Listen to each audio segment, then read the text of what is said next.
Ang sabi ng iba, sinexualize daw ni Sir Gavin or dinisrespect si Mika by doing that action.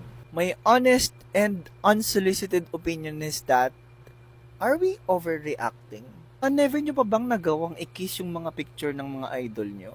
Kasi ako, oo nagawa ko na yon kay Stel. Uy, hindi ko nga lang ni-record. Pero may mga videos ako dito na may ganun, kinikiss ko lang bigla, ganun. Parang ano, di ba, nakaw na halik. Uy, andyan na naman tayo sa nakaw na halik.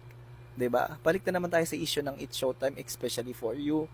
Si Axel, saka si Christine. Hindi nga ganun.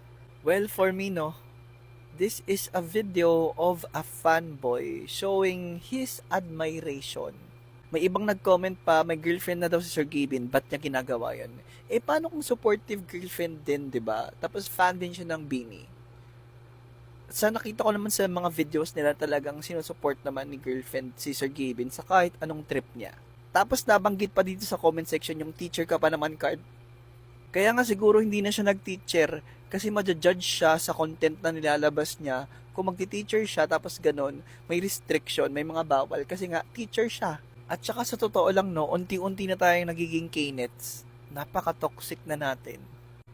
Hindi ko na talaga alam pero sometimes we tend to overreact and use terms na hindi naman talaga natin totally alam yung definition or meaning.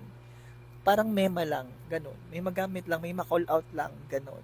Masayang content lang naman sana kasi talaga yon. Pero ayun nga, nahanapan ng butas. Ayun, si Bash. Ewan ko na. Bahala kayo dyan.